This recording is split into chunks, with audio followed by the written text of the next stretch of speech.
Welcome to Ericsson academy. तो आज हम क्लास 9 की एक्सरसाइज करने वाले 7.2 और उसका क्वेश्चन नंबर 7 करेंगे, 8 करेंगे, 9 करेंगे। ठीक है, तो क्वेश्चन नंबर 7 देखिएगा। Find an equation of the perpendicular by sector of the segment. ठीक है, एक लाइन है, ये एक लाइन होगी, एक सेगमेंट। ठीक है, लाइन सेगमेंट। उसके बाद एक और लाइन है। Find an equation of the perpendicular bisector. तो ये लाइन कौन सी है? A B. किस पॉइंट से मिलके बनी है? ए बी पॉइंट से। ये ए बी पॉइंट से। ठीक हो गया। तो यहाँ पर लिखते हैं ए, और कौन सा पॉइंट है दूसरा? बी। ये बी। 9 8 है, और यहाँ पर कौन सा है? 3 5।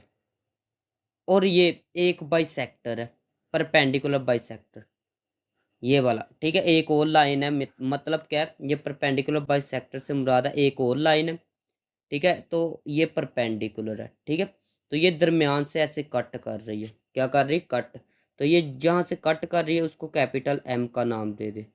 किसका नाम देना है? कैपिटल एम का। अभी करना क्या है कि ये जो लाइन है इसकी इक्वेशन फाइंड करनी, ये वाली लाइन की। ठीक है, तो सबसे पहले ना हम क्या करेंगे, ए बी लिखेंगे। यहाँ पर ए बी, ये ए है, और फिर बी वाला क्या है? 9 8। तो यहाँ पर लिखेंगे एम जो है, ये देखिए एम जो है दरमियान वाला पॉइंट है इन दोनों के, इसके और इसके। ठीक है, तो यहाँ पर क्या लिखेंगे? M is the mid point. M mid point है किस किस का? ए बी का। उसके बाद ए बी की स्लोप फाइंड करेंगे। ये ए है, ये बी है, तो यहाँ पर लिखेंगे स्लोप ऑफ ए बी। तो फॉर्मूला आपको पता है, y2 माइनस y1 ओवर में x2 माइनस x1। ठीक हो गया। तो उसके बाद y2 कितना है? ये y2 है, फिर माइनस y1 ये है। ठीक है, तो लिखेंगे 8 माइनस 5। x2 कितना है?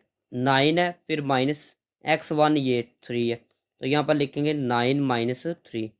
तो ऊपर वाले का आंसर आएगा, ये देखें, 8 माइनस 5 आएगा 3, फिर 9 माइनस 3 6 आएगा, 3 1 ज़ा 3, 3 2 ज़ा 6, तो यहाँ पर आएगा 1/2। तो ये ए बी की स्लोप आ गई, मतलब इस लाइन की स्लोप आ गई है। ठीक हो गया। तो आपने एक फॉर्मूला पढ़ा था परपेंडिकुलर। अगर दो लाइंस परपेंडिकुलर हो तो आप कैसे स्लोप निकालते हैं? m1 m2 equal to -1। मतलब क्या है? अगर m1 है ना, ये m2 है, मल्टीप्लाई दूसरी साइड पर डिवाइड हो सकता है, ऐसे इसको ऐसे लिख सकते हैं। ठीक है, तो अभी ये समझ ले m1 की स्लोप है, ये किसकी स्लोप है? m1 की। दूसरी जब निकालनी है ना, तो आपने माइनस के साथ लगा देना है। मतलब मैं लिखता हूँ यहाँ पर, आपको समझ आ जाएगी। आपने यहाँ पर लिखना है स्लोप ऑफ रिक्वायर्ड लाइन। जो फाइंड करनी हो उसको रिक्वायर्ड कहते हैं, रिक्वायर्ड लाइन। तो जब इसकी स्लोप फाइंड करनी है तो आपने लिखना है -1 -1।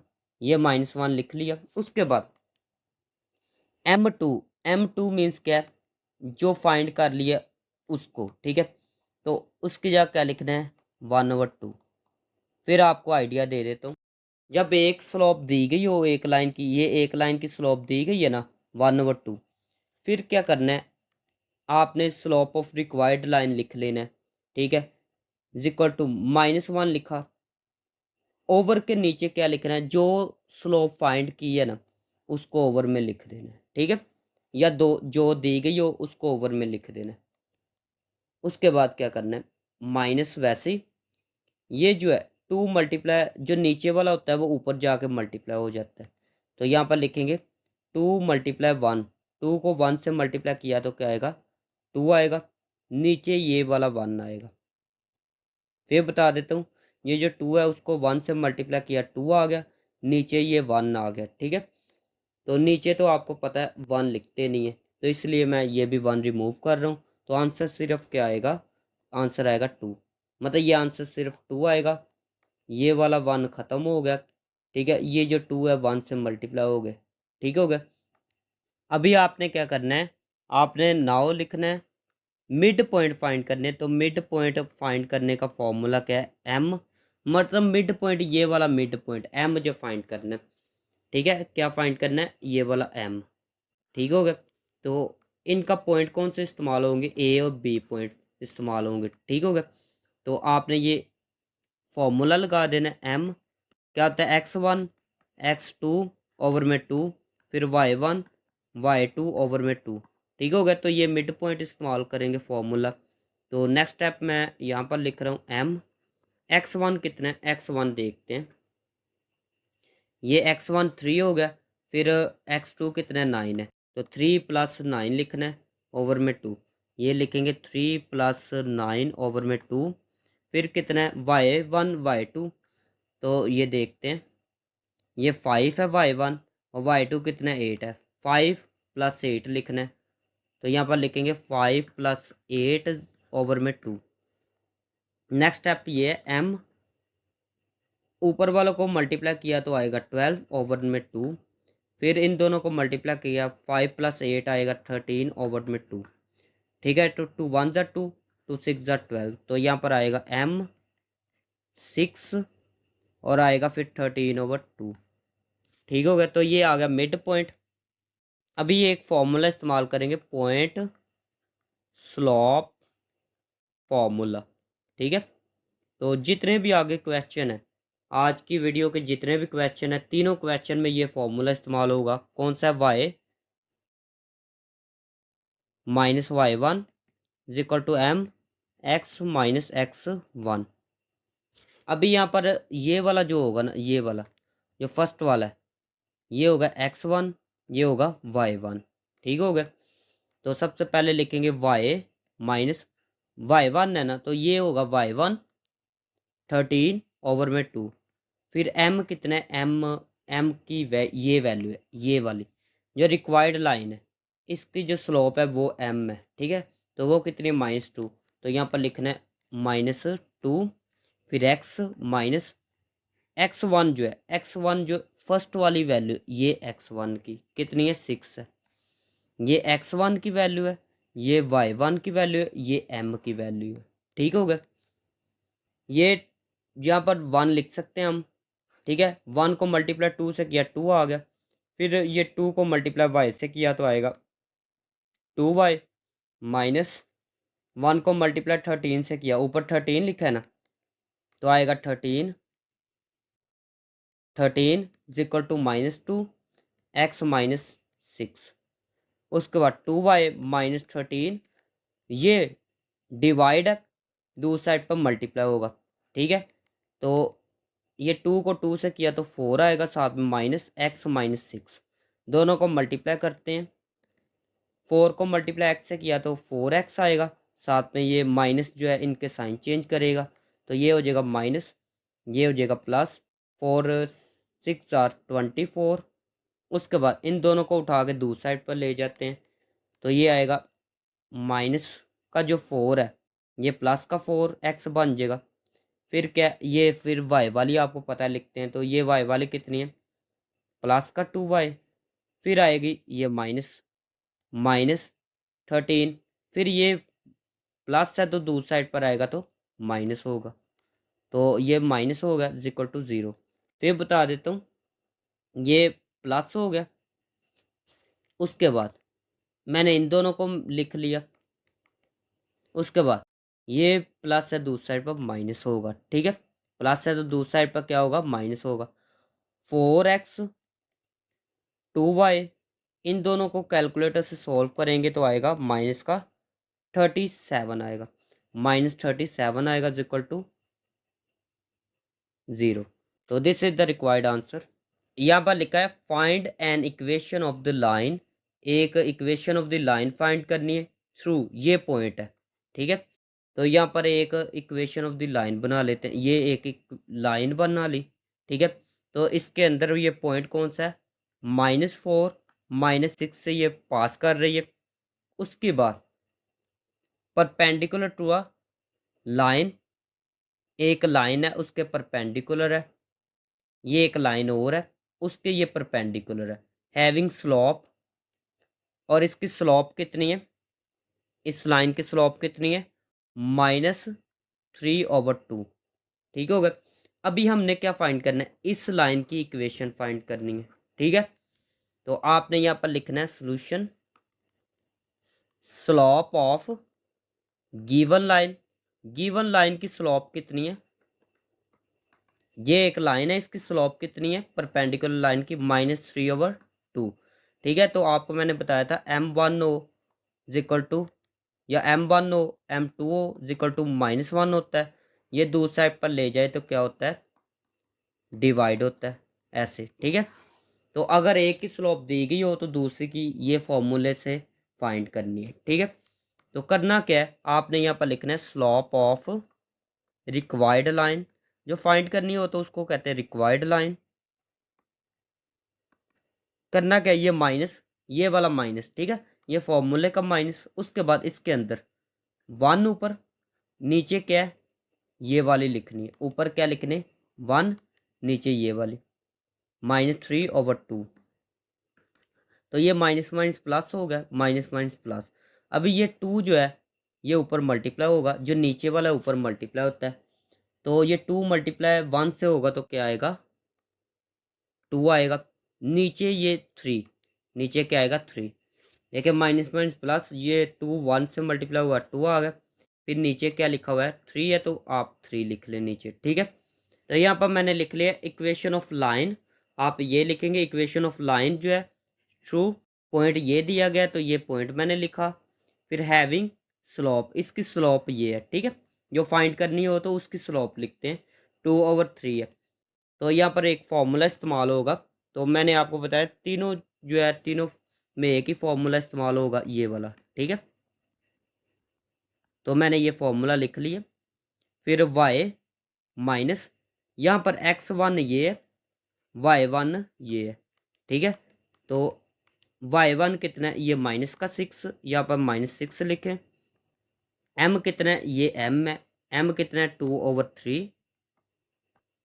फिर x माइनस x1 कितना है, ये x1 कितना है -4, तो लिखेंगे -4।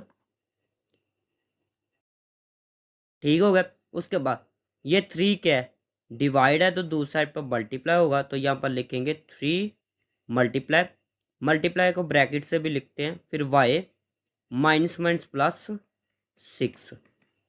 फिर यहाँ पर क्या बचेगा 2, तो यहाँ पर लिखेंगे 2x माइनस माइनस प्लस 4। 3 को अंदर मल्टीप्लाई करते हैं, 3 को y से किया तो आएगा 3y, प्लस 3 को 6 से किया 18, 2 को x से किया तो 2x, प्लस 2 को 4 से मल्टीप्लाई किया तो आएगा 8। उसके बाद ये x वाली को पॉजिटिव रखते हैं, x वाली को प्लस रखते हैं, तो इनको उठा के दूसरी साइड पर ले जाते हैं। मतलब x वाली इस साइड पे ऑलरेडी प्लस में है, ये प्लस में है ना, तो अगर ये माइनस में होती तो फिर इनको इस साइड पर लेकर जाना था। लेकिन अगर x प्लस में है ना, तो फिर इनको उस साइड पर लेकर आना है। ठीक है, 2x प्लस 8 ये उस साइड पर आएगी तो दोनों माइनस की हो जाएंगी, तो ये दोनों माइनस की होगी। ठीक है, इक्वल टू 0। फिर लिखेंगे, ये देखें 2x, फिर ये y वाली लिखते हैं -3y, -3y। फिर आएगा +8 -18, +8 -18, तो ये आएगा -10। तो अगर ये समझ नहीं आई तो ये आप दोनों ऐसे कैलकुलेटर पे लिखें, इक्वल प्रेस करें तो आंसर आ जाएगा। तो अभी ये 0 इस साइड पर लिखा है, अगर इस साइड पर 0 लिखा हो तो आप इस साइड पे लिख सकते हैं। क्वेश्चन नंबर 9 देखें, find an equation of the line. आपने एक लाइन है उसकी इक्वेशन फाइंड करनी है थ्रू, और ये पॉइंट से गुजर रही है। मतलब क्या, ये लाइन है एक, ये लाइन होगी। ठीक है, तो इस पॉइंट से गुजर रही है, तो ये वाला पॉइंट का 11 - 5 एंड पैरेलल। एक और लाइन है, ये एक और लाइन है, और ये फर्स्ट वाली जो लाइन है ना इसके पैरेलल है। मतलब ऐसे दोनों एक ही डायरेक्शन में है। ठीक है, उसके बाद टू अ लाइन, एक लाइन है विद स्लोप, और इस वाली लाइन की स्लोप कितनी, -24। फिर बता देता हूँ, एक लाइन है ये वाली, और ये कौन से पॉइंट से गुजर रही है, 11 - 5 से। एक और लाइन है, ये वाली एक और लाइन है, और उसकी स्लोप कितनी है, -24। ठीक हो गया। उसके बाद आपने फाइंड क्या करना है, इस लाइन की इक्वेशन। तो यहाँ पर लिखना है slope of given line, given line. तो गिवन लाइन की कितनी स्लोप है, ये वाली -24। उसके बाद हमने क्या फाइंड करना है, slope of required line. Required line की स्लोप क्या है, रिक्वायर्ड लाइन। तो इसमें देखना है, यहाँ पर लिखा है पैरेलल लाइन। तो अगर दो लाइन पैरेलल हो ना, फिर आपको पता है स्लोप m1 m2 दोनों लाइंस की स्लोप इक्वल होती है। दोनों लाइन की स्लोप क्या होती है, इक्वल होती है। तो यहाँ पर देखें, जो फर्स्ट वाले की स्लोप है ना, वही दूसरी वाली लाइन की भी स्लोप होगी। तो यहाँ पर फर्स्ट वाली कितनी है, -24 है, तो दूसरी लाइन की भी स्लोप -24 ही होगी। क्यों, क्योंकि आपको पता है अगर स्लोप दोनों इक्वल हो तो फिर ही लाइन पैरेलल होती है। तो यहाँ पर पैरेलल लाइन बताया गया, तो जो एक लाइन की स्लोप होगी वही दूसरी की होगी। तो एक की कितनी दी गई है, -24, तो दूसरी की भी -24 ही होगी। ठीक है। तो यहाँ पर आपने क्या लिखना है, तो यहाँ पर क्या लिखना है, इक्वेशन ऑफ लाइन थ्रू, एक इक्वेशन ऑफ लाइन है, इस पॉइंट से गुजर रही है, हैविंग स्लोप, स्लोप कितनी है, -24। ठीक होगा। तो यहाँ पर ये वाला फॉर्मूला इस्तेमाल होगा। y कितने, y वैसे ही -y1 कितने, ये y1, m कितने -24, फिर x x1 कितना है, ये x1 है, तो ये कितना 11 है, फिर y माइनस माइनस प्लस हो गया 5, ये 24 को अंदर मल्टीप्लाई करते हैं तो -24 x आएगा, फिर ये माइनस जो है इसका साइन चेंज करेगा तो ये हो जाएगा +24 को 11 से मल्टीप्लाई करें तो आंसर क्या आएगा, 264 आएगा। उसके बाद इन दोनों को उठा के दूसरी साइड पर ले आते हैं, तो ये दोनों क्या है, ये माइनस है तो दूसरी साइड पर प्लस हो जाएगी। उसके बाद ये प्लस है तो दूसरी साइड पर माइनस, फिर ये +y +5 = 0। उसके बाद एक आध नेक्स्ट एक आध स्टेप होगा, मैं आगे कर रहा हूँ यहाँ पर। ठीक है। तो यहाँ पर देखिए 24, फिर x, फिर आपको पता है y वाली लिखते हैं, तो ये y वाली क्या है, +y, फिर आपने कैलकुलेटर पे ऐसे ही लिखना है -244, फिर क्या लिखना है +5। तो कैलकुलेटर पे ये लिखेंगे, क्या लिखेंगे, -264 +5 इक्वल प्रेस करेंगे तो आपके पास आंसर क्या आएगा, -259 इक्वल टू क्या 0 है। This is the required answer. ठीक है। तो इसके बाद ये वाला स्टेप करें तो यही आंसर है। ठीक हो गया। तो ये थी आज की वीडियो। अगर वीडियो अच्छी लगी तो चैनल को सब्सक्राइब करें, वीडियो को लाइक करें। मिलते हैं नेक्स्ट वीडियो में।